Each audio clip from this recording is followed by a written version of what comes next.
ಲೋಕಸಭೆ ticket ಹಂಚಿಕೆಯ ಕಸರತ್ತು ಜೋರಾಗಿದೆ. ಇವತ್ತು ದೆಹಲಿಯಲ್ಲಿ ಬಿಜೆಪಿ ಮಹತ್ವದ ಸಭೆ ನಡೆಸ್ತಾ ಇದೆ.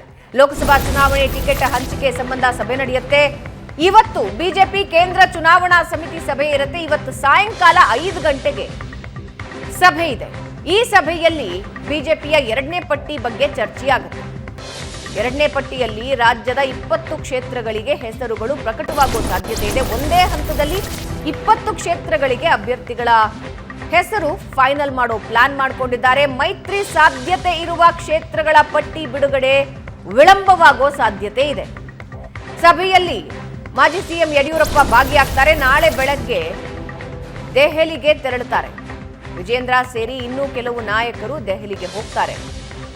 ಹಾಗಾದ್ರೆ 20 ಕ್ಷೇತ್ರಗಳು ಅನ್ನೋದಾದ್ರೆ ಯಾವ ಕ್ಷೇತ್ರಗಳು? ಕೆಲವೊಂದು ಗೊಂದಲಗಳಿವೆ. ಆ ಗೊಂದಲಗಳಿಗೆ ಬಿಜೆಪಿ ಏನ್ ಮಾಡುತ್ತೆ? ಇವೆಲ್ಲದರ ಬಗ್ಗೆ ಮಾತಾಡ್ತಾ ಹೋಗೋಣ. ಪ್ರಶಾಂತ್, 20 ಕ್ಷೇತ್ರಗಳಿಗೆ ಒಂದೇ ಹಂತದಲ್ಲಿ ಟಿಕೆಟ್ ಘೋಷಣೆ ಆಗೋ ಸಾಧ್ಯತೆ ಇದೆಯಾ ಈಗ ಸದ್ಯದ ಪರಿಸ್ಥಿತಿಯಲ್ಲಿ ಕರ್ನಾಟಕದಲ್ಲಿ? ಈಗಾಗಲೇ ಪ್ರೀ-CEC ಮೀಟಿಂಗ್ ಏನು ಮೊನ್ನೆ ಅಮಿತ್ ಶಾ, JP ನಡ್ಡಾ ಮತ್ತು ಕರ್ನಾಟಕದ ನಾಯಕರ ನಡುವೆ ನಡೆದಿತ್ತು. ಅದರಲ್ಲಿ 28 ಕ್ಷೇತ್ರಗಳ ಬಗ್ಗೆ ಚರ್ಚೆ ನಡೆದಿತ್ತು. ಆದರೆ CECಗೆ 20 ಕ್ಷೇತ್ರಗಳನ್ನು ಬಹುತೇಕ ಸಿಂಗಲ್ ನೇಮ್ಗಳನ್ನು ತೆಗೆದುಕೊಂಡು ಹೋಗ್ತಕ್ಕಂಥ ಸಾಧ್ಯತೆಗಳಿವೆ. ಪ್ರಧಾನಮಂತ್ರಿ ನರೇಂದ್ರ ಮೋದಿ ಆ ಒಂದು ಸಭೆಯಲ್ಲಿರ್ತಾರೆ. ಹೀಗಾಗಿ ಅಲ್ಲಿ 20 ಕ್ಷೇತ್ರಗಳ ಅಖೈರುಗೊಳಿಸಲಾಗುತ್ತೆ. ಸರಿ ಸುಮಾರು ನನಗಿರ್ತಕ್ಕಂಥ ಮಾಹಿತಿಯ ಪ್ರಕಾರ 12 ಸಂಸದರು ಇವತ್ತು ಟಿಕೆಟ್ ಕಳೆದುಕೊಳ್ಳಿದ್ದಾರೆ. ಅಂದರೆ BJPಯವರು 25 ಸಂಸದರಿದ್ದರು. ಸುಮಲತಾ ಅವರು ಬಿಡಿ ಪಕ್ಷೇತರರಾಗಿ ಆಯ್ಕೆಯಾಗಿದ್ದರು.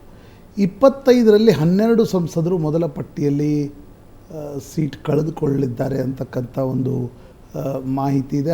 ನಾವು 14ರವರೆಗೆ ಅಂತ ಹೇಳ್ತಿದ್ವಿ. ಆದರೆ 12 ಸೀಟ್ ಸಂಸದರು, ಅದರಲ್ಲಿ 5 ಸ್ವಯಂ ನಿವೃತ್ತಿ ಇರ್ತಕ್ಕಂಥ ಶ್ರೀನಿವಾಸ್ ಪ್ರಸಾದ್, ಸದಾನಂದ ಗೌಡರು, ಬಚ್ಚೇಗೌಡರು, GS ಬಸವರಾಜ್, ಶಿವಕುಮಾರ್ ಉದಾಸಿ, ಇವರು ಸ್ವಯಂ ನಿವೃತ್ತಿ ಇರ್ತಕ್ಕಂಥವ್ರು. ಉಳಿದ ಮಾಹಿತಿ ಇರುವ ಪ್ರಕಾರ ಚಿಕ್ಕೋಡಿ, ಬೆಳಗಾವಿ, ಬಳ್ಳಾರಿ, ರಾಯಚೂರು ಜೊತೆಗೆ ಕರಾವಳಿ ಅಲ್ಲಿ 3-2, ಮೈಸೂರಿನ ಬಗ್ಗೆ ಕೂಡ ಅನೇಕ ಚರ್ಚೆಗಳು ನಡೀತಾ ಇವೆ. ಹೀಗೆ ಒಟ್ಟು 12 ಸಂಸದರು ಟಿಕೆಟ್ ಪಡಿಲಿಕ್ಕಿಲ್ಲ ಅಂತಕ್ಕಂಥ ಒಂದು ಮಾಹಿತಿ ಇದೆ.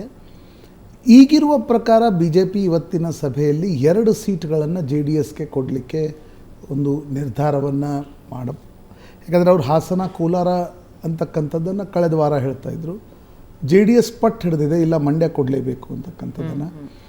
ನಾಳೆ HD ಕುಮಾರಸ್ವಾಮಿ ಅವರನ್ನು ಅಮಿತ್ ಶಾ ದಿಲ್ಲಿಗೆ ಕರೆಸ್ಕೊಳ್ಳಿದ್ದಾರೆ.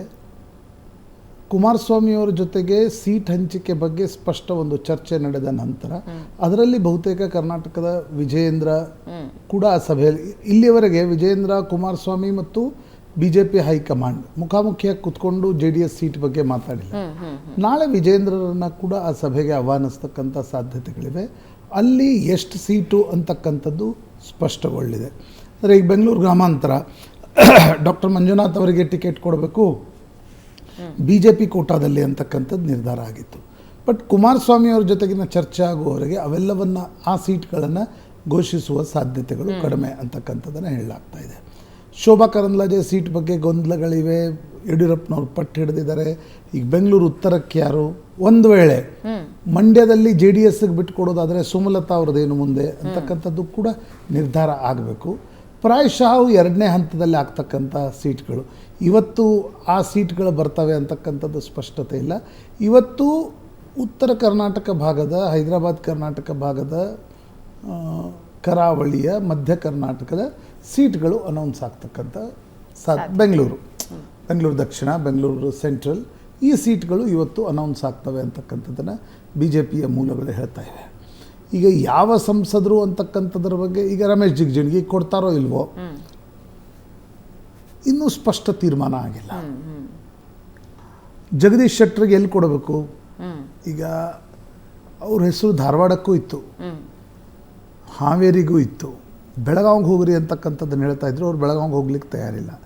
ಹೀಗಾಗಿ ಜಗದೀಶ್ ಶೆಟ್ಟರ್ಗೆ ಎಲ್ಲಿ ಕೊಡಬೇಕು ಅಂತಕ್ಕಂಥದ್ದು ಕೂಡ ಇವತ್ತಿನ ಸಭೆಯಲ್ಲಿ ತೀರ್ಮಾನ ಆಗ್ತಕ್ಕಂಥ ಸಾಧ್ಯತೆಗಳಿವೆ. ನಾಳೆ ಸಂಜೆ ಬಹುಶಃ ಕುಮಾರಸ್ವಾಮಿಯವರ ಭೇಟಿಯ ನಂತರ ನಾಳೆ ಸಂಜೆ ಅಥವಾ ನಾಡಿದ್ದು 2ನೇ ಪಟ್ಟಿಯಲ್ಲಿ ಕರ್ನಾಟಕದ 20 ಸಂಸದ ಅಭ್ಯರ್ಥಿಗಳ ಹೆಸರುಗಳನ್ನು ಘೋಷಿಸಲಾಗುತ್ತೆ ಅಂತಕ್ಕಂಥದ್ದನ್ನು BJPಯ ದಿಲ್ಲಿ ಮೂಲಗಳು ಹೇಳ್ತಾ ಇವೆ. ಈಗ ಗೊಂದಲ ಎಷ್ಟಾಗತ್ತೆ ಅದೊಂದು ಕುತೂಹಲ. ಯಾಕಂದರೆ 2018, 19, 23 ಎಲ್ಲ ಸಂದರ್ಭದಲ್ಲೂ ಟಿಕೆಟ್ ಹಂಚಿಕೆಯಲ್ಲಿ BJPಯಲ್ಲಿ ಗೊಂದಲಗಳಾಗಿವೆ. ಆ ಗೊಂದಲಗಳೆಷ್ಟು, ಅದರ ಪರಿಣಾಮ ಎಷ್ಟು? ಒಂದೇನಾಗ್ತಾ ಇದೆ ಅಂದರೆ, ನಾವೇನೇ ಮಾಡಿದರೂ ಮೋದಿ ಹೆಸರಿನಲ್ಲಿ ಓಟ್ ಬರುತ್ತೆ ಅಂತಕ್ಕಂಥ ಕಾರಣಕ್ಕೋಸ್ಕರವೋ ಏನೋ ಟಿಕೆಟ್ ಹಂಚಿಕೆಯಲ್ಲಿ ಸಾಕಷ್ಟು ಗೊಂದಲಗಳಾಗ್ತಿವೆ. ಅವುಗಳನ್ನು ಈ ಬಾರಿ ಹೇಗೆ ಸರಿ ಮಾಡಲಾಗತ್ತೆ ಅಂತಕ್ಕಂಥದ್ದು ಕೂಡ ಒಂದು ಪ್ರಶ್ನಾರ್ಥಕ. ಈಗ ನಿನ್ನೆ ಮೊನ್ನೆಯಿಂದಲೇ ಕೇಳ್ತಾ ಇದ್ದೇವೆ, ಅವ್ರಿಗಿಲ್ಲ, ಇವ್ರಿಗಿದೆ, ಅವ್ರಿಗಿದೆ. ಈಶ್ವರಪ್ಪನವರ ಮಗ ಬಂದು ಬಹಿರಂಗವಾಗಿ ಹೇಳಿಕೆಯನ್ನು ಕೊಟ್ಟರು, ಒಂದು ಕಡೆ ಪ್ರತಾಪ್ ಸಿಂಹ ಬಂದು ಹೇಳಿಕೆಯನ್ನು ಕೊಟ್ಟರು, BC ಪಾಟೀಲ್ ಬಂದು ಒಂದು ಹೇಳಿಕೆಯನ್ನು ಕೊಟ್ಟರು, ರಮೇಶ್ ಜಿಗಜಿಣಗಿ ಮೊದಲೇ ಹೇಳಿದ್ದಾರೆ ನಂಗೆ ಟಿಕೆಟ್ ಕೊಡದೇ ಇದ್ದರೆ, ಸದಾನಂದ ಗೌಡರು ಹೇಳಿದರು ಪ್ರಯೋಗಗಳನ್ನು ಮಾಡಲಿಕ್ಕೆ ಹೋಗಿ ನಂಗೆ ನೋವಾಗಿದೆ ಅಂತಕ್ಕಂಥದ್ದು. ಇದನ್ನು ಹೇಗೆ ಕ್ಯಾರಿ ಮಾಡಲಾಗತ್ತೆ, ಹೇಗೆ ಪೊಲಿಟಿಕಲ್ ಡಿಸಿಷನ್ಸ್ಗಳನ್ನು ತೆಗೆದುಕೊಳ್ಳಲಾಗತ್ತೆ ಅಂತಕ್ಕಂಥದ್ದು ಇವತ್ತಿನ ಸಭೆಯಲ್ಲಿ ಒಂದು ಸ್ಪಷ್ಟತೆ ಬರುತ್ತೆ ಅಂತ ಅನಿಸುತ್ತೆ ಭಾವನ. ರೈಟ್. ಟಿಕೆಟ್ ಹಂಚಿಕೆ ವಿಚಾರದಲ್ಲಿ ಗೊಂದಲ ಆಗಬಾರದು ಅನ್ನೋದೇ ಸದ್ಯದ BJPಯ ಟೆನ್ಷನ್. ಅಂದರೆ ಹೇಗಿದೆ, ಈಗ ಅನಂತಕುಮಾರ್ ಹೆಗಡೆಗೆ ಟಿಕೆಟ್ ಅಂದರೆ ಅವರ ಜನಪ್ರಿಯತೆ ಇದೆ, ಆದರೆ 3-4 ವರ್ಷದಿಂದ ಅವ್ರು ಕಂಡೇ ಇಲ್ಲ. ಕೊನೆ ಕ್ಷಣದಲ್ಲಿ ಅವ್ರು ಆಕ್ಟಿವ್ ಆಗಿದ್ದಾರೆ. ಈಗ ಅವ್ರಿಗೆ ಕೊಡಬೇಕಾ? 96ರಿಂದ ಸತತವಾಗಿ ಅನಂತಕುಮಾರ್ ಹೆಗಡೆ ಚುನಾವಣೆಯನ್ನು ನಿಲ್ತಾ ಇದ್ದಾರೆ. ಒಂದು ಬಾರಿ ಏನೋ ಸೋತಿದ್ರು, ಪ್ರತಿ ಬಾರಿ ಅವ್ರು ಗೆದ್ದಿದ್ದಾರೆ. ಹೀಗಾಗಿ ಈಗ ಅವ್ರು ಕೊಡಬೇಕೋ ಬೇಡವೋ ಅಂತಕ್ಕಂಥದ್ದನ್ನು ಪ್ರಧಾನಮಂತ್ರಿಗಳ ನಿರ್ಧಾರ ತೆಗೆದುಕೊಳ್ಬೇಕು. ಭಗವಂತ ಖೂಬಾ ಬಗ್ಗೆ ಕ್ಷೇತ್ರದಲ್ಲಿ ಪದಾಧಿಕಾರಿಗಳ ವಿರೋಧ ಇದೆ. ಆದರೆ ಖೂಬಾ ಬಿಟ್ಟರೆ ಬೇರೆ ಅಭ್ಯರ್ಥಿ ಯಾರಿದ್ದಾರೆ ಅನ್ನುವ ಪ್ರಶ್ನೆಗೆ ಉತ್ತರ ಇಲ್ಲ. ಸೊ ಅದನ್ನು ಪ್ರಧಾನಮಂತ್ರಿಗಳು ಅಮಿತ್ ಶಾ ಕೂತಾಗಲೇ ಆ ನಿರ್ಣಯ, ಒಬ್ಬ ಕೇಂದ್ರ ಸಚಿವರ ಬಗ್ಗೆ ನಿರ್ಣಯವನ್ನು ತೆಗೆದುಕೊಳ್ಬೇಕಾಗುತ್ತೆ. ಕರ್ನಾಟಕದ ನಾಯಕರು ಒಂದು ಪ್ರಪೋಸನ್ನು ಮಾಡಿದ್ದಾರೆ. ಆದರೆ ಅದೇ ರೀತಿ ಈಗ ನಳಿನ್ ಕುಮಾರ್ ಕಟೀಲ್ ಟಿಕೆಟ್ ಬಗ್ಗೆ ಭಾಳಷ್ಟು ಗೊಂದಲ BJPಯ ಒಳಗಡೆ ಇದೆ.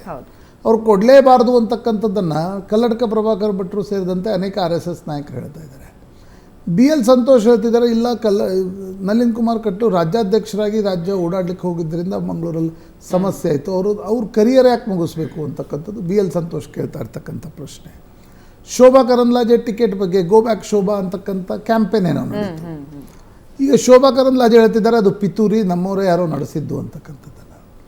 ಶೋಭಾ ಕರಂದ್ಲಾಜೆ ಅವರನ್ನು ನಿಲ್ಲಿಸ್ಬೇಕಾ ಬೇಡವಾ ಅಂತಕ್ಕಂಥದ್ರ ಬಗ್ಗೆ ಯಡಿಯೂರಪ್ಪನವ್ರದ್ದು ಒಂದು ಸ್ಪಷ್ಟ ಅಭಿಪ್ರಾಯ ಇದೆ, ಉಳಿದವ್ರದ್ದು ಇನ್ನೊಂದು ಅಭಿಪ್ರಾಯ ಇದೆ. CT ರವಿ ಅವ್ರನ್ನ ಎಲ್ಲಿ ಅಕಾಮಿಡೇಟ್ ಮಾಡಬೇಕು? ನಾನು ಕೇಳ್ಪಟ್ಟೆ ನಿನ್ನೆ CT ರವಿ ಅವ್ರನ್ನ ನೀವು ಚಿಕ್ಕಬಳ್ಳಾಪುರಕ್ಕೆ ನಿಲ್ತೀರಾ ಅಂತ BJP ಹೈಕಮಾಂಡ್ನವ್ರು ಕೇಳಿದ್ರು. ಅವರು ಇಲ್ಲ, ನನಗೆ ಆಸಕ್ತಿ ಇಲ್ಲ ಅಂತಕ್ಕಂಥದ್ದನ್ನು ಹೇಳಿದರು. ಬೆಂಗಳೂರು ಉತ್ತರಕ್ಕೆ ಸದಾನಂದ ಗೌಡರು ನಿಲ್ಲದೆ ಹೋದರೆ ನಾನು ನಿಲ್ತೀನಿ ಅಂತಕ್ಕಂಥದ್ದನ್ನು CT ರವಿ ಹೇಳ್ತಾ ಇದ್ದ ಹಾಗೆ ಅಶ್ವಥ್ ನಾರಾಯಣ್ ಮತ್ತು R ಅಶೋಕ್ ಸದಾನಂದ ಗೌಡರ ಮನೆಗೆ ಹೋದರು. ಏನೇ ಮಾಡಿ ನೀವು ನಿಲ್ಲಿ, CT ರವಿ ಬರೋದಿಲ್ಲ ಬೇಡ ಅಂತಕ್ಕಂಥ. ಅಂದರೆ ಆ ಪ್ರಮಾಣದ ಒಳಜಗಳಗಳು BJPಯಲ್ಲಿವೆ. ತುಮಕೂರು ಮಾಧುಸ್ವಾಮಿ ಏನು ಮಾಡ್ತಾರೆ, ಸೋಮಣ್ಣನವ್ರಿಗೆ ಟಿಕೆಟ್ ಕೊಟ್ಟರೆ ಅಂತಕ್ಕಂಥದ್ರ ಬಗ್ಗೆ ಸ್ಪಷ್ಟತೆ ಇಲ್ಲ. ಚಿತ್ರದುರ್ಗದಲ್ಲಿ ಈಗ ಯಾರಿಗೆ ಕೊಡಬೇಕು ಅಂತ ಈಗ ಮಾದಾರ್ ಚೆನ್ನೈ ಸ್ವಾಮೀಜಿ ಹೆಸರು ಕೇಳಿ ಬರ್ತಾ ಇತ್ತು. ಈಗ ನೋಡಿದರೆ ಬೇಡ, ಮಾದಾರ್ ಯಾವುದೇ ಸ್ವಾಮೀಜಿಗೆ ಟಿಕೆಟ್ ಕೊಡೋದು ಬೇಡ ಅಂತಕ್ಕಂಥ. ಏಕದಮ್ ಜನಾರ್ದನ್ ಸ್ವಾಮಿ ಆ್ಯಕ್ಟಿವ್ ಆಗಿದ್ದಾರೆ. ಹಿಂದೊಮ್ಮೆ ಸಂಸದರಾಗಿದ್ದರು ಅವರು 2004 to 9 ಜನಾರ್ದನ್ ಸಂಸದರಾಗಿದ್ದರು. ಈಗ ಏಕದಮ್ ಜನಾರ್ದನ್ ಸ್ವಾಮಿ ಅವರು ಆ್ಯಕ್ಟಿವ್ ಆಗಿದ್ದಾರೆ. ಬೋವಿ ಸಮಾಜಕ್ಕೆ ಕೊಡಿ ಅಂತಕ್ಕಂಥದ್ದನ್ನು, ದಲಿತ್ ಲೆಫ್ಟಿಗೆ ಕೊಡಬೇಕಾ ಬೋವಿಗೆ ಕೊಡಬೇಕಾ ಅಂತಕ್ಕಂಥದ್ದು ತೀರ್ಮಾನ ಆಗಬೇಕು. ನೀವು ಪಕ್ಕ ನೋಡಿ, ಕರ್ನಾಟಕದ BJPಯ ಪರಿಸ್ಥಿತಿ ಏನಿದೆ, 28 ಸೀಟು ಓಪನ್ ಇವೆ.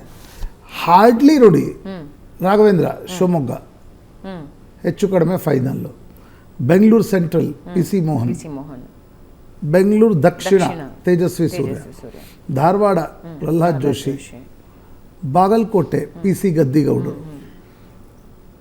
ಕಲಬುರಗಿ ಉಮೇಶ್ ಜಾಧವ್, ಕೊಪ್ಪಳ ಸಂಗಣ್ಣ ಕರಡಿ ಹೆಚ್ಚು ಕಡಿಮೆ ಕೊಡಬಹುದು ಅಂತಕ್ಕಂಥದ್ದನ್ನು ಮೂಲಗಳು ಹೇಳ್ತವೆ. ಅಂದರೆ 7 ಸೀಟ್ ನಿಮಗೆ, ಅದರಲ್ಲೂ ಕೂಡ ಪೈಪೋಟಿ ಇದೆ, ಕಾಂಪಿಟೇಷನ್ ಇದೆ. ಪ್ರಹ್ಲಾದ್ ಜೋಶಿ ಅವ್ರ ಸೀಟ್ಗೆ ಜಗದೀಶ್ ಶೆಟ್ಟರ್ ಹೆಸರನ್ನು ರಾಜ್ಯ ಕೋರ್ ಕಮಿಟಿ ಹಾಕಿ ಕಳಿಸಿತ್ತು. ಪೈಪೋಟಿ ಶುರು ಆಗೋದ ತಕ್ಷಣ ಅಂದರೆ ನಿಮ್ಗೆ 28ರಲ್ಲಿ 6-7 ಸೀಟ್ ಬಿಟ್ಟರೆ ಉಳಿದೆಲ್ಲ ಸೀಟ್ಗಳು ಓಪನ್ ಇವೆ, where you have a sitting MP. Correct. ಆ ಕಾರಣದಿಂದ ಏನಾಗ್ತಿದೆ ಅಂತಂದರೆ ಗೊಂದಲಗಳಿವೆ. ಹಾರ್ಡ್ಲಿ 1 ತಿಂಗಳಲ್ಲಿ ಚುನಾವಣೆ ಬಂದರೆ ಹೇಗೆ ಎದುರಿಸ್ತಾರೆ, ಹೆಂಗಿದೆ ಪರಿಸ್ಥಿತಿ? ಅದರ್ ದೆನ್ ಮೋದಿಸ್ ಪ್ಲ್ಯಾನ್, ನೀವು what you are going to offer?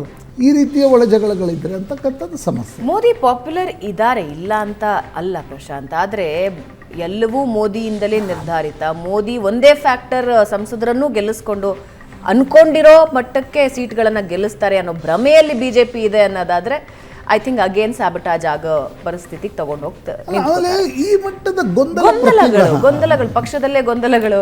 ನನಗೆ ಈ ಏಡಿ ಅವ್ರನ್ನ ತೆಗಿಲಿಕ್ಕೆ ಕಥೆ ನೆನಪಾಗತ್ತೆ. ಏಡಿ ಕಥೆ ನೆನಪಾಗತ್ತೆ. ಏನು ಗೋಡೆ ಹತ್ತುವಾಗ ಒಂದ್ರ ಕಾಲು ಒಂದು ಎಳ್ಕೊಂಡು ಬೀಳೋದು ಅಂತ. ಹಂಗಿದೆಯೇನೋ ಬಿಜೆಪಿ ಪರಿಸ್ಥಿತಿ. ಯಾಕೆ ಅನ್ನೋದನ್ನ ಮಾತಾಡೋಣ ಚಿಕ್ಕ ಬ್ರೇಕ್ ಆದ್ಮೇಲೆ.